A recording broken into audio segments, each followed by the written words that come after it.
But I didn't retire.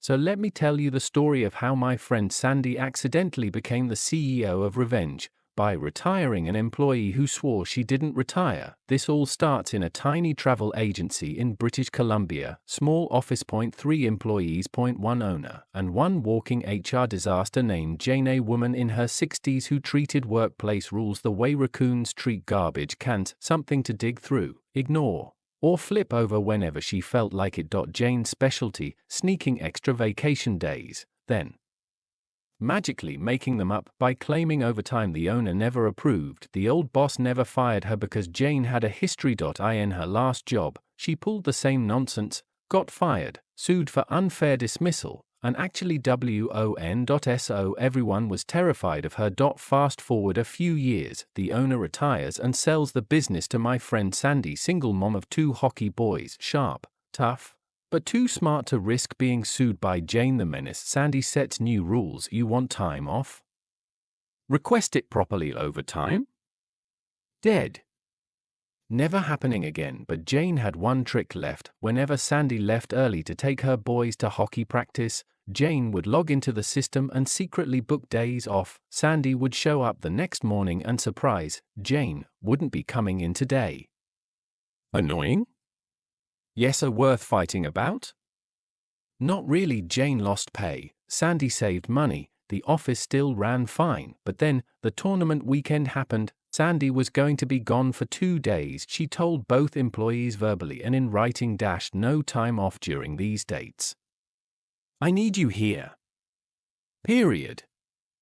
So what does Jane do? She books a Vegas trip for her daughter and son-in-law. A flight for herself to Calgary, conveniently on the same date Sandy would be away, and she books her own vacation days right after being told she couldn't. The audacity was Olympic level. Sandy discovered all this on a Saturday while catching up on paperwork, but instead of exploding, she sent Jane a calm email. Sorry, I have to deny these days. They're unavailable. Jane replies with a Hall of Fame lie. So, my daughter is getting some very important medical treatment. I need to fly to Calgary to help her. Sandy very politely responds, really?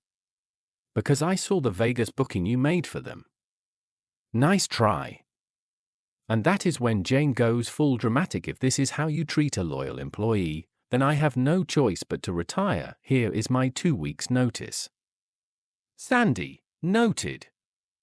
No arguments. No begging, just acceptance. Then Sandy calls her accountant, who basically cheers like she just won the Stanley Cup. This is your out. She resigned. No severance. Pay the last 2 weeks and you're free.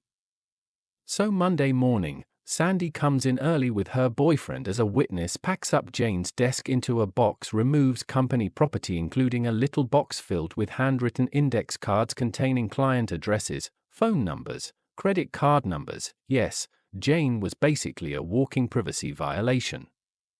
Everyone waits. At 8:59 a.m., Jane strolls in like Snow White greeting forest animals. Good morning. She freezes when she sees Sandy's boyfriend. Sandy steps forward. Jane, there's no need to go to your desk. I've accepted your retirement notice. Hands her a check, current pay plus 2 weeks' wages in lieu of notice. Jane short circuits. But I didn't retire. I'm not ready to retire. Sandy, you sent it in writing. I accepted in writing. Jane keeps yelling, I didn't retire. As if sheer volume will alter legal reality, she demands the box of client info. Sandy refuses because handing it over would literally break Canadian privacy law. Jane refuses to leave. So Sandy says the magic words, okay. Then we'll call the RCMP. Sandy's boyfriend immediately calls 911.